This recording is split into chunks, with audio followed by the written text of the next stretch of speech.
vibeBooks presents Oliver Twist, Chapter 34, by Charles Dickens. Chapter 34 contains some introductory particulars relative to a young gentleman who now arrives upon the scene, and a new adventure which happened to Oliver. It was almost too much happiness to bear. Oliver felt stunned and stupefied by the unexpected intelligence. He could not weep, or speak, or rest. He had scarcely the power of understanding anything that had passed, until, after a long ramble in the quiet evening air, a burst of tears came to his relief, and he seemed to awaken, all at once, to a full sense of the joyful change that had occurred, and the almost insupportable load of anguish which had been taken from his breast. The night was fast closing in when he returned homeward, laden with flowers which he had culled with peculiar care for the adornment of the sick chamber. As he walked briskly along the road, he heard behind him the noise of some vehicle approaching at a furious pace. Looking round, he saw that it was a post-chaise, driven at great speed, and as the horses were galloping and the road was narrow, he stood leaning against a gate until it should have passed him. As it dashed on, Oliver caught a glimpse of a man in a white nightcap, whose face seemed familiar to him, although his view was so brief that he could not identify the person. In another second or two, the nightcap was thrust out of the chaise window, and a stentorian voice bellowed to the driver to stop, which he did as soon as he could pull up his horses. Then the nightcap once again appeared, and the same voice called Oliver by his name. "Here," cried the voice. "Oliver, what's the news? Miss Rose? Master Oliver?" "Is it you, Giles?" cried Oliver, running up to the chaise door. Giles popped out his nightcap again, preparatory to making some reply, when he was suddenly pulled back by a young gentleman who occupied the other corner of the chaise and who eagerly demanded what was the news. "In a word," cried the gentleman. "Better or worse?" "Better. Much better," replied Oliver hastily. "Thank heaven!" exclaimed the gentleman. "You are sure?" "Quite, sir," replied Oliver. "The change took place only a few hours ago, and Mr. Losberne says that all danger is at an end." The gentleman said not another word, but, opening the chaise door, leaped out, and taking Oliver hurriedly by the arm, led him aside. "You are quite certain? There is no possibility of any mistake on your part, my boy, is there?" demanded the gentleman in a tremulous voice.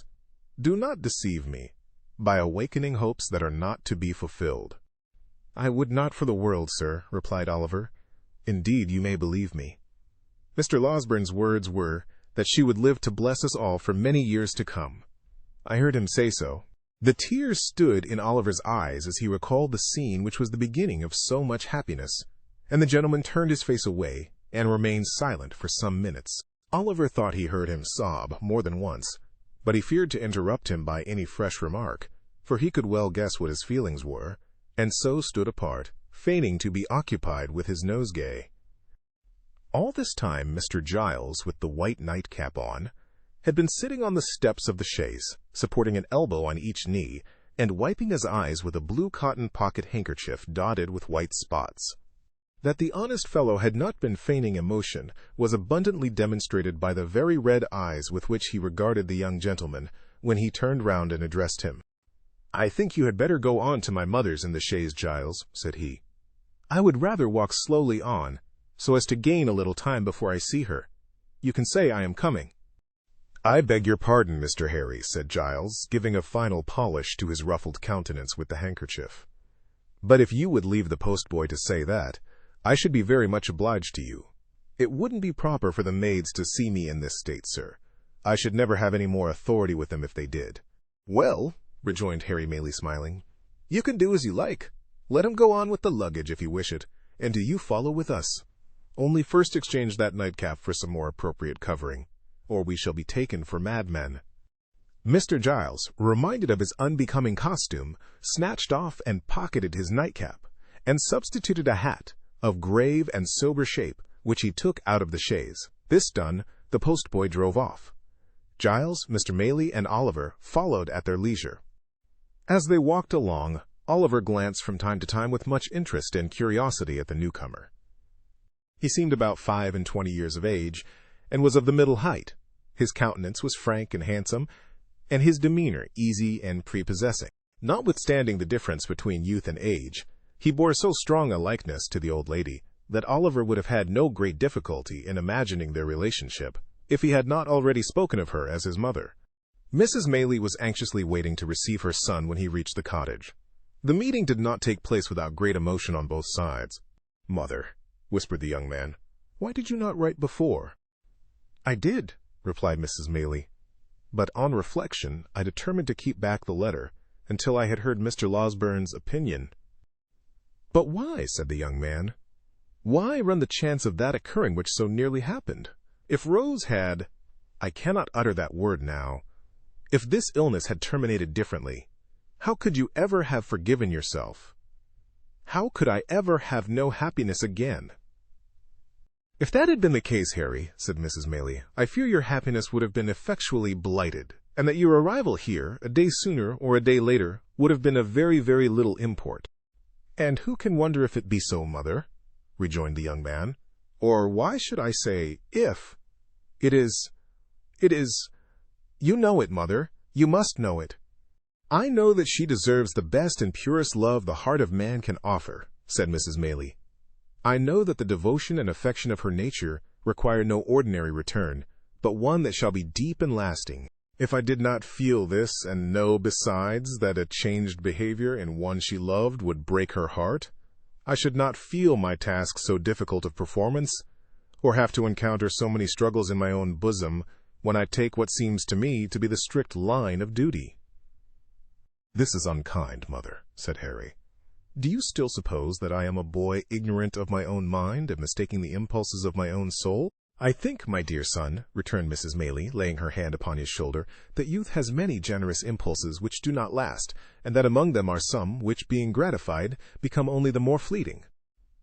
"Above all, I think," said the lady, fixing her eyes on her son's face, "that if an enthusiastic, ardent, and ambitious man marry a wife on whose name there is a stain, which, though it originate in no fault of hers, may be visited by cold and sordid people upon her, and upon his children also, and, in exact proportion to his success in the world, be cast in his teeth, and made the subject of sneers against him, he may, no matter how generous and good his nature, one day repent of the connection he formed in early life.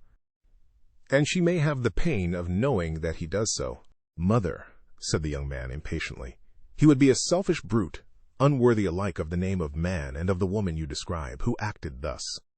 "You think so now, Harry," replied his mother. "And ever will," said the young man. "The mental agony I have suffered during the last 2 days wrings from me the avowal to you of a passion which, as you well know, is not one of yesterday, nor one I have lightly formed. On Rose, sweet gentle girl, my heart is set, as firmly as ever heart of man was set on woman. I have no thought, no view, no hope in life beyond her, and if you oppose me in this great stake, you take my peace and happiness in your hands and cast them to the wind. Mother, think better of this, and of me, and do not disregard the happiness of which you seem to think so little." "Harry," said Mrs. Maylie, "it is because I think so much of warm and sensitive hearts that I would spare them from being wounded. But we have said enough, and more than enough, on this matter just now." "Let it rest with Rose, then," interposed Harry. "You will not press these overstrained opinions of yours so far as to throw any obstacle in my way?" "I will not," rejoined Mrs. Maylie, "but I would have you consider—" "I have considered," was the impatient reply. "Mother, I have considered, years and years. I have considered, ever since I have been capable of serious reflection. My feelings remain unchanged, as they ever will, and why should I suffer the pain of a delay in giving them vent, which can be productive of no earthly good? No! Before I leave this place, Rose shall hear me." "She shall?" said Mrs. Maylie. "There is something in your manner which would almost imply that she will hear me coldly, mother," said the young man. "Not coldly," rejoined the old lady. "Far from it." "How then?" urged the young man. "She has formed no other attachment?" "No, indeed," replied his mother. "You have, or I mistake, too strong a hold on her affections already." "What I would say," resumed the old lady, stopping her son as he was about to speak, "is this. Before you stake your all on this chance, before you suffer yourself to be carried to the highest point of hope, reflect for a few moments, my dear child, on Rosa's history, and consider what effect the knowledge of her doubtful birth may have on her decision. Devoted as she is to us, with all the intensity of her noble mind, and with that perfect sacrifice of self which, in all matters, great or trifling, has always been her characteristic." "What do you mean?" "That I leave you to discover," replied Mrs. Maylie. "I must go back to her. God bless you." "I shall see you again tonight?" said the young man eagerly. "By and by," replied the lady, "when I leave Rose." "You will tell her I am here?" said Harry. "Of course," replied Mrs. Maylie, "and say how anxious I have been, and how much I have suffered, and how I long to see her. You will not refuse to do this, mother?" "No," said the old lady, "I will tell her all." And pressing her son's hand affectionately, she hastened from the room. Mr. Losberne and Oliver had remained at another end of the apartment while this hurried conversation was proceeding. The former now held out his hand to Harry Maylie, and hearty salutations were exchanged between them. The doctor then communicated, in reply to multifarious questions from his young friend, a precise account of his patient's situation, which was quite as consolatory and full of promise as Oliver's statement had encouraged him to hope, and to the whole of which Mr. Giles, who affected to be busy about the luggage, listened with greedy ears. "Have you shot anything particular lately, Giles?" inquired the doctor, when he had concluded. "Nothing particular, sir," replied Mr. Giles, coloring up to the eyes. "Nor catching any thieves, nor identifying any housebreakers?" said the doctor. "None at all, sir," replied Mr. Giles with much gravity. "Well," said the doctor, "I am sorry to hear it, because you do that sort of thing admirably. Pray, how is Brittles?" "The boy is very well, sir," said Mr. Giles, recovering his usual tone of patronage, "and sends his respectful duty, sir." "That's well," said the doctor. "Seeing you here reminds me, Mr. Giles, that on the day before that on which I was called away so hurriedly, I executed, at the request of your good mistress, a small commission in your favor. Just step into this corner a moment, will you?" Mr. Giles walked into the corner with much importance, and some wonder, and was honored with a short whispering conference with the doctor, on the termination of which he made a great many bows, and retired with steps of unusual stateliness. The subject matter of this conference was not disclosed in the parlor, but the kitchen was speedily enlightened concerning it. For Mr. Giles walked straight thither, and, having called for a mug of ale, announced, with an air of majesty, which was highly effective, that it had pleased his mistress, in consideration of his gallant behavior on the occasion of that attempted robbery, to deposit, in the local savings bank, the sum of £25 for his sole use and benefit. At this, the two women servants lifted up their hands and eyes, and supposed that Mr. Giles, pulling out his shirt-frill, replied, "No, no," and that if they observed that he was at all haughty to his inferiors, he would thank them to tell him so. And then he made a great many other remarks, no less illustrative of his humility, which were received with equal favor and applause, and were withal as original and as much to the purpose, as the remarks of great men commonly are. Above stairs, the remainder of the evening passed cheerfully away, for the doctor was in high spirits, and however fatigued or thoughtful Harry Maylie might have been at first, he was not proof against the worthy gentleman's good humor, which displayed itself in a great variety of sallies and professional recollections, and an abundance of small jokes, which struck Oliver as being the drollest things he had ever heard, and caused him to laugh proportionately, to the evident satisfaction of the doctor, who laughed immoderately at himself, and made Harry laugh almost as heartily by the very force of sympathy. So they were as pleasant a party as, under the circumstances, they could well have been, and it was late before they retired, with light and thankful hearts, to take that rest of which, after the doubt and suspense they had recently undergone, they stood much in need. Oliver rose next morning in better heart, and went about his usual occupations, with more hope and pleasure than he had known for many days. The birds were once more hung out, to sing in their old places, and the sweetest wild flowers that could be found were once more gathered to gladden Rose with their beauty. The melancholy which had seemed to the sad eyes of the anxious boy to hang, for days past, over every object, beautiful as all were, was dispelled by magic. The dew seemed to sparkle more brightly on the green leaves, the air to rustle among them with a sweeter music, and the sky itself to look more blue and bright.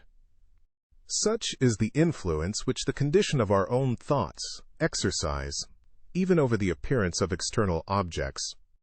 Men who look on nature and their fellow men and cry that all is dark and gloomy are in the right, but the somber colors are reflections from their own jaundiced eyes and hearts. The real hues are delicate and need a clearer vision. It is worthy of remark, and Oliver did not fail to note it at the time, that his morning expeditions were no longer made alone. Harry Maylie, after the very first morning when he met Oliver coming laden home, was seized with such a passion for flowers, and displayed such a taste in their arrangement, as left his young companion far behind. If Oliver were behindhand in these respects, he knew where the best were to be found, and morning after morning they scoured the country together, and brought home the fairest that blossomed. The window of the young lady's chamber was open now, for she loved to feel the rich summer air stream in, and revive her with its freshness. But there always stood in water, just inside the lattice, one particular little bunch, which was made up with great care, every morning.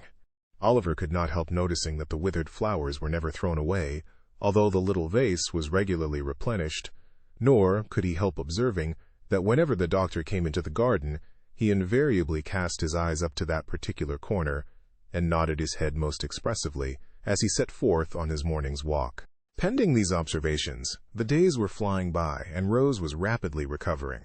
Nor did Oliver's time hang heavy on his hands, although the young lady had not yet left her chamber, and there were no evening walks, save now and then, for a short distance, with Mrs. Maylie. He applied himself, with redoubled assiduity, to the instructions of the white-headed old gentleman, and labored so hard that his quick progress surprised even himself. It was while he was engaged in this pursuit that he was greatly startled and distressed by a most unexpected occurrence. The little room in which he was accustomed to sit when busy at his books was on the ground floor, at the back of the house. It was quite a cottage room, with a lattice window, around which were clusters of jessamine and honeysuckle that crept over the casement and filled the place with their delicious perfume. It looked into a garden, whence a wicket gate opened into a small paddock. All beyond was fine meadowland and wood. There was no other dwelling near in that direction, and the prospect it commanded was very extensive. One beautiful evening, when the first shades of twilight were beginning to settle upon the earth, Oliver sat at this window, intent upon his books. He had been poring over them for some time, and, as the day had been uncommonly sultry, and he had exerted himself a great deal, it is no disparagement to the authors, whoever they may have been, to say that gradually and by slow degrees he fell asleep. There is a kind of sleep that steals upon us sometimes, which, while it holds the body prisoner, does not free the mind from a sense of things about it, and enable it to ramble at its pleasure. So far as an overpowering heaviness, a prostration of strength, and an utter inability to control our thoughts or power of motion can be called sleep, this is it. And yet, we have a consciousness of all that is going on about us, and, if we dream at such a time, words which are really spoken, or sounds which really exist at the moment, accommodate themselves with surprising readiness to our visions, until reality and imagination become so strangely blended that it is afterwards almost matter of impossibility to separate the two.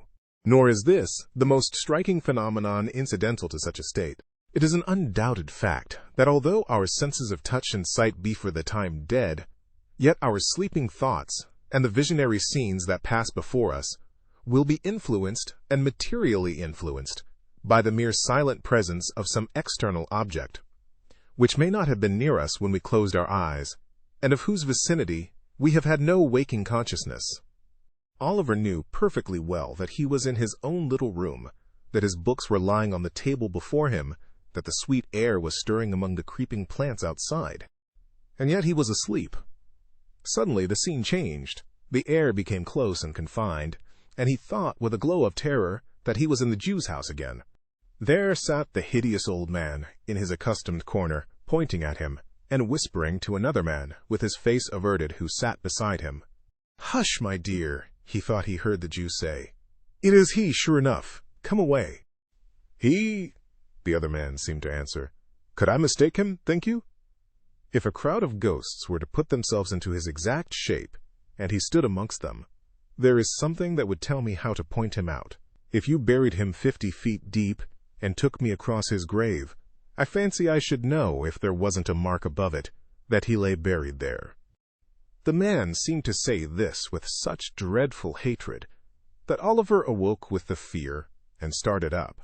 Good heaven! What was that which sent the blood tingling to his heart and deprived him of his voice and of power to move? There, at the window, close before him, so close that he could have almost touched him before he started back, with his eyes peering into the room and meeting his, there stood the Jew.